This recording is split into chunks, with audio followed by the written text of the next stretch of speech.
Well, I can guarantee that everyone is spending time thinking about their financial situation, whether they realize it or not. And so I'm all about, let's understand the situation and let's either maintain it if we're happy with it, or let's make changes if we're not. Because when people are avoiding certain things in their financial lives, they're still spending lots of time thinking about it and lots of energy. They're feeling weighed down. Does talking about your money make you cringe? Are you tired of fighting about finances? Do you want to stop sabotaging your financial happiness? Then you are in the right place. Welcome to Breaking Money Silence, a podcast series aimed at helping all of us talk more openly about money. Your host, Kathleen Kingsbury, is a wealth psychology expert who is doing what she does best, speaking about taboo topics. International speaker, author, and founder of KBK Wealth Connection, Kathleen understands money and our relationship with it. Over the past decade, she has empowered thousands of people to break money silence at home and at work. Now, here is Kathleen. Welcome to the Breaking Money Silence podcast. This is Kathleen Kingsbury, and I am very excited today to talk about the topic of financial fitness. And I have the best person to help us unpack this. Her name is Tracey Bissett. She is the Chief Financial Fitness Trainer of Bissett Financial Fitness Incorporated. She educates and empowers individuals, notably young adults and entrepreneurs, to take control of their lives, their financial lives, and to do so with confidence. So you can guess why I really like what she's up to. As a former executive of TD Bank, one of Canada's big five banks, Tracey has worked with and in support of thousands of individuals and entrepreneurs to secure the financing that they need. So she has the inside scoop. This hands-on experience, coupled with her formal financial education, she has a master's in business administration, and she's a chartered financial analyst, which is a designation in the financial industry. It really positions her to uniquely coach about all things money. In addition to all of that, she's a full-time professor in financial services at the business school at Centennial College. She definitely speaks. She has her own podcast that I had the fortune to be on, Young Money Podcast, which focuses on financial fitness. And this is exciting. She recently was named a Silver Award winner for the IFSE Institute Award for Financial Literacy Champions through the Wealth Professional Awards in 2020. Wow. Tracey, welcome to the podcast. Thank you so much, Kathleen. I'm really excited to be here today. I am too. You know, there's a lot of things that we have in common and a lot of things that are different about how we approach this topic. And so I just want to delve right in because I love the use of your language, financial fitness. So because I often talk about money mindsets and financial well-being and don't use that term, can you tell the listeners what your definition of financial fitness is and if it's different than financial literacy or if it's the same? So short answer is it's effectively the same. But when I was starting my business and I knew I wanted to focus on empowering people around their financial lives, when I started talking about financial literacy, you can notice that people kind of recoil a little bit because nobody wants to be illiterate. And so when you start throwing around financial literacy, implying that people don't know, people already kind of get defensive, they get their guards up, and it doesn't make it a very positive situation. So for me, financial fitness is all about taking that next step in terms of your education, your ability to apply things, and everybody's starting in a different place on their financial fitness journey. I learn new things every single day. If we kind of put it in line with physical fitness, like you might be taking your first step off the couch, you're going to walk around the block, or you could be really physically fit and be going to train for a marathon. Same thing in our financial lives. We might be just starting to learn about different kinds of bank accounts or ways to move money around, or we might be becoming a more sophisticated investor. So everybody's starting somewhere on their journey, and the goal is to advance your financial fitness one step at a time every single day. You're going to have missteps. You'll probably take some steps off the path. Life doesn't always go in a nice, orderly fashion. Sometimes we have some setbacks. So it's about being open to learning, taking accountability, moving yourself forward, and not beating yourself up, though, if you do have a little bit of a misstep, because nobody's perfect and we're all on this journey together at different places. I love that. I love the analogy and the way that fits. One of the things that's different in our culture, and I know you're based in Canada and I'm in the US, but I would say in North America, one of the differences between, fitness, physical fitness and financial fitness is that physical fitness, you can kind of brag. I'm going to the gym. Mm-hmm. I worked out today. I did this today. And in some ways, we're almost obsessed with that. But the flip side is when we're talking about finances, there's often this taboo against talking about money. How do you work with that in the financial fitness context? I think it's firstly getting rid of the shame. So accepting where you are in terms of your financial position, whether it's where you want to be or not. We can't change things necessarily overnight. And so that's a lot of mindset work and actually spending the time to work on that. If you have friends and family who are really not interested in talking about it or focused on it in a positive way, you've got to kind of expand your circle. So when I was growing up, my household talked very openly about money. And so that kind of followed with me, but I realized pretty quickly that most of my friends didn't have those similar environments.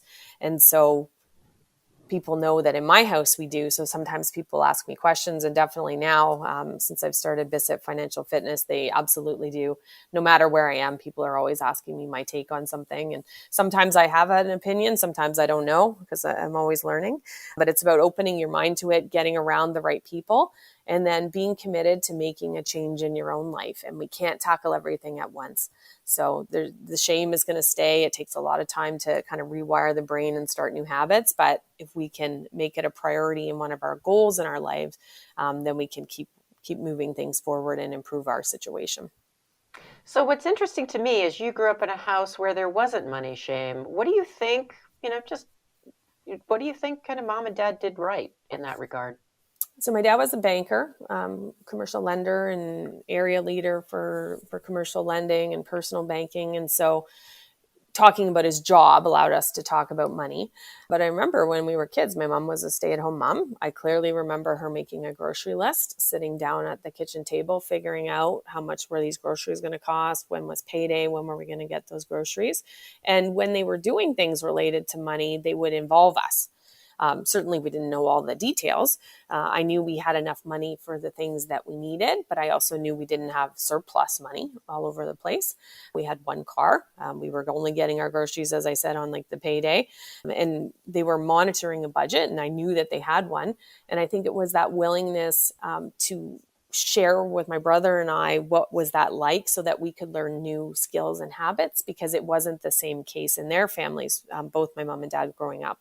So they wanted to kind of change things and have us know more than they did at that kind of age.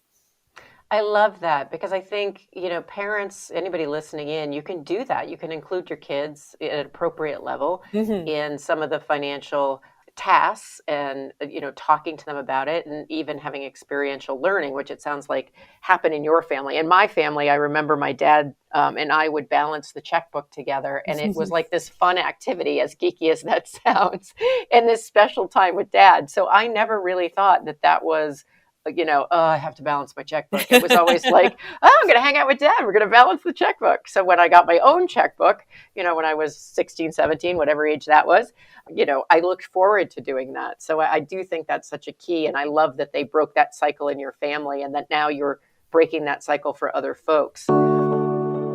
Hi, it's Kathleen Burns Kingsbury. I hope you're enjoying this episode of the Breaking Money Silence podcast. I want to take a quick time out to tell you a little bit about financial therapy. Yes, financial therapy. That word keeps showing up in the media more and more, but I've been doing financial therapy for years. And in 2023, I'm going to expand this part of my business. And I wanted you, my podcast listeners, to be the first to know. If you're curious about what is financial therapy, just know that it helps individuals and couples change unhealthy money habits, attitudes that cause them stress, anxiety, and lead them to feel uncomfortable with money.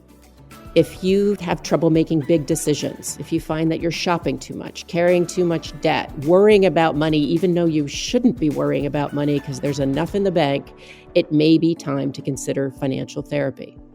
The benefits are numerous and individual, but former clients have told me that they have experienced in a very short period of time a decrease in money-related anxiety and stress. They have less conflict about money in their relationships, and they engage in more productive money conversations. The advisors that refer clients to me say, finally, my clients can make the changes in their financial behaviors in order to save for their future. So if this sounds appealing to you and you want to know a little bit more, I have a special offer. I'm offering a free 30-minute consultation to anyone who's interested in learning more about financial therapy. You can email me at kbk@breakingmoneysilence.com, or you can go to the show notes, click on the schedule link, and set something up via my automatic calendar.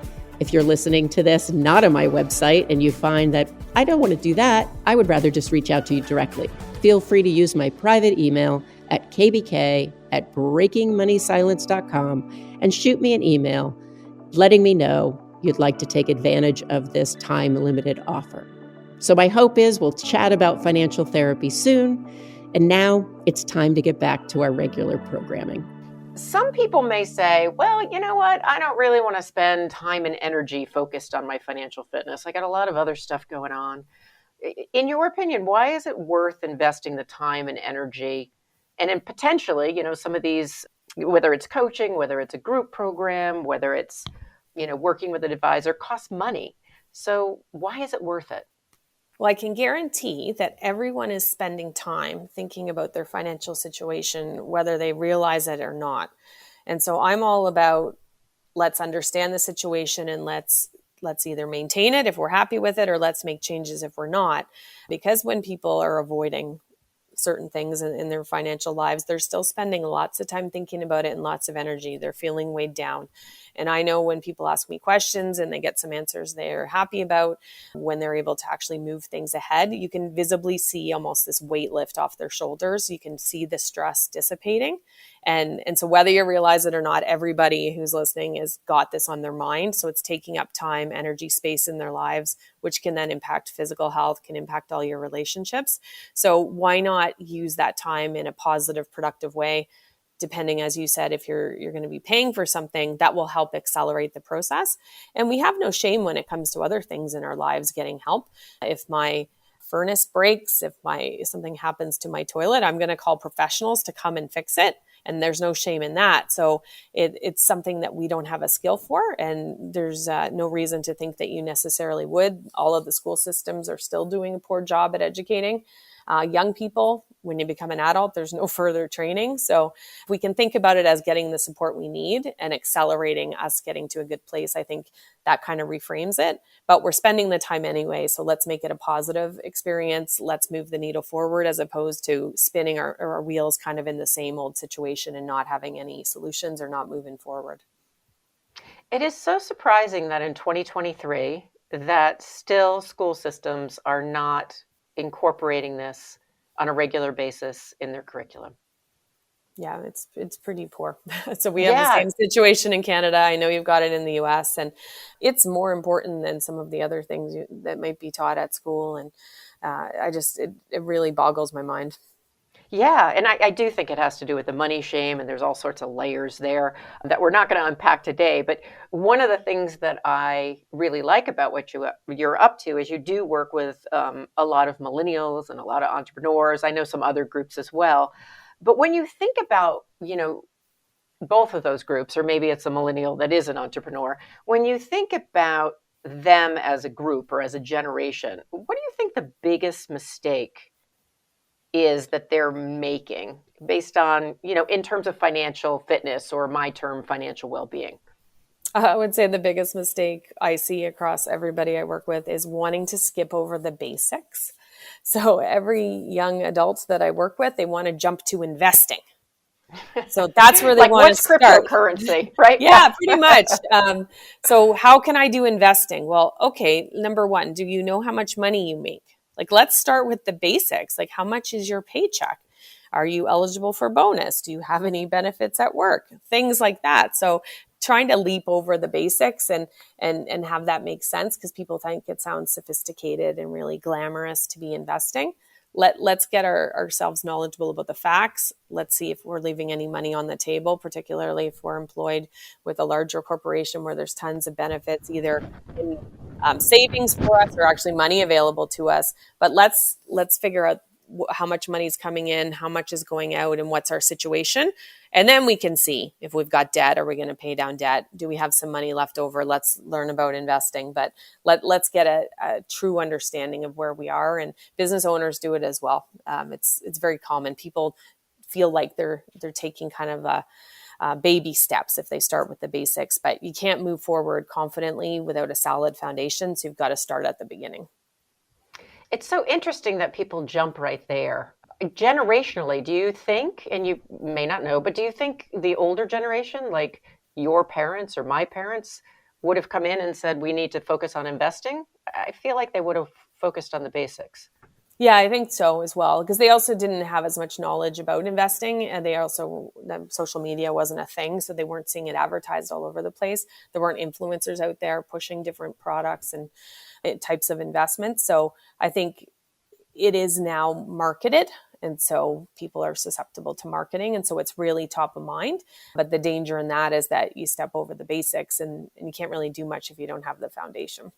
Yeah, no, I definitely agree with you. The other group that I know I'm passionate about, and I'm sure you work with as well, is women. And so I want to take a moment to think about women and especially your focus on confidence. That's another piece that I really like about your message. And so the research says, in general, there's a lot of different research out there that says that women are less confident in terms of their relationships with money or their money skills than their male counterparts. I'm wondering, in your experience training and coaching and teaching the next generation, do you find that that's true, or do you feel like that's a myth that's being perpetuated? I think it is still true. I think women are more open to learning, but women are structurally at a disadvantage. They make less than men. It's a proven fact. Things cost more for women. And so their ability to do things actually gets kind of constrained by some of those harsh realities that are out there. So having less money to be able to potentially go and invest doesn't allow you to do as much as your male counterparts. There's still that kind of, I see it, that people don't want to look stupid, so they don't want to ask questions. Women are better, I think, at asking questions if they get into the right environment. So what's really important for women who are listening who want to advance their financial fitness is to interview people. Just like if you were going to go out and look for a date and for a partner for your life, you're going to go out on a bunch of dates. You've got to do that as well with somebody you might look to assist you with improving your financial life. Even if it's podcasts you're listening to, even if it's books you're reading, don't just take the first recommendation from somebody. Read it, listen to it. If it's a human, when you're talking to them, make sure you feel comfortable so you can ask the questions, share your insecurities, and get the answers that you need so that you can strengthen your foundation. And the women I see who are doing that, they're very successful, and it empowers them to just do more and more and more. And I actually work with a lot of couples through the coaching that I do with entrepreneurs. And oftentimes the man has the business and the woman is coming in and supporting kind of on the administrative and financial side. And it usually starts off, there's a lack of confidence. But as we're moving through the mandate together, that really changes. And all of a sudden now we've got things balanced out. And most of the time for the couples, that's great because the husband was looking for someone to be the equal partner there in terms of running this business and have the confidence as well. Because it's not necessarily that the husband knew everything that was going on. They just made it seem like they did. Exactly. So being able to be true partners and make decisions together and have contrary viewpoints, all of that helps when you have a good foundation and you're able to ask good questions, be able to state an opinion, ask for clarification. All of that leads to confidence. So I think it's changing, but it is not changing fast enough. Yeah. And one of the things that I wonder about is it's a reality, but the more we tell women that they aren't financially confident, at what point does it become a self-fulfilling prophecy? Something I've been thinking about, like we need to kind of change the message. And I do think that we don't talk enough about men, not all men, but research shows that men are overconfident. And so there's some about everything, not just money. There's some middle ground that I think we all need to find around our relationship with money. So when you're thinking about, and you can pick either group or both, if you're thinking about working with a couple or working with an entrepreneur or business owner, what are the steps, or what are the first couple of steps that you encourage people to take to improve their relationship with money? The first thing is to observe any kind of feelings that are coming up for them. And it always sounds a little bit strange to them that this is the first thing I get them to do, but I want to see what kind of emotions they have around it so that I can be aware, and then I can be pointing it out to them as we're moving along. So if you come from a household where there wasn't much money and maybe there was a lot of drama around that lack of money, that probably brings up anxiety, stress, maybe you get a pain in your stomach, all that kind of stuff. So let's get that out there and try to understand that first. And then I think the next best step is to actually get a lay of the land. What's the financial situation for you personally or in this business? Let's understand factually, let's gather the information. And once we understand the situation, then we can move forward. But if we don't have the actual details, we're just hypothesizing. 9 out of 10 times people imagine the situation is worse than it actually is. So that's making them feel more stressed. So let's get the facts, and then let's work together on kind of productive solutions. So those are my 2 steps. First is really around your mind and your emotions. And then second is just about getting a reality check. I love the reality check part, because it's interesting, because our emotions can kind of, will definitely hijack us. And, no matter how good or bad it looks, you at least have what's reality. But I know even myself, and I coach people, I certainly have done my own money work and my own, emotional work. But occasionally there's times where I was like, oh, I don't want to look at it. But then once I do, I actually feel better. So I think those are great tips to kind of do that. And what I love about what you're doing, and people like us in the financial therapy, financial coaching space, is really having someone to do that with you, to kind of coach you along the way. And I know you have a lot of different programs, but talk a little bit about the type of work that you do, and where can people find out more about it if they're interested in learning more? Absolutely. So the Young Money podcast has been going strong since 2017. So we're getting up to almost 300 episodes. It's a weekly show geared towards kind of 18 to 30-ish in age group, but it's really for anybody who's interested in learning about money. Got lots of parents and grandparents who listen, and it's just to make sense of things that are topical, things that maybe are basic and people just need a little breakdown on them. I try to tie in kind of current events. I love music, so I'm always incorporating musicians and celebrities into the lessons. So to make it really easy to understand and digest. And I do a lot of speaking for that age group as well. Most of my one-on-one or group coaching is geared towards working with entrepreneurs of all ages and across all different businesses. So really to help, let's get a state of what's the reality check of the financials in the business. Let me help you understand your statements, and then let's move forward and build some cash flow forecasts, some key performance indicators to help you monitor the health of it. And then let's dig into your pricing and your costing, because I work with business owners generally whose sales are under $2 million, and 85% of them are not pricing profitably. So you're kind of don't get me started. You're facing an uphill battle if you're not making money on all your hard work. So that's one of my goals, is to help make business owners profitable. But we can only do that once we see the facts, once we start digging into everything. And it's really my privilege to get to be invited into people's lives to help them, because it's a really vulnerable thing. And it really is a privilege and a pleasure to be able to do that. Best place to find me is on LinkedIn. So Tracey with an E, and Bissett has 2 S's, 2 T's, and all my links will be there. So LinkedIn's the best place. Would love to hear from anybody who's listened today who has a question or a comment. Well, thank you so much. I have thoroughly enjoyed the conversation. I love breaking money silence with you, and I think your podcast's great. So everybody check out the Young Money podcast, and definitely go to LinkedIn and connect with Tracey. And again, thanks for breaking money silence with me today. You are welcome. Thank you for listening to Breaking Money Silence, hosted by Kathleen Burns Kingsbury, a wealth psychology expert, author, and founder of KBK Wealth Connection.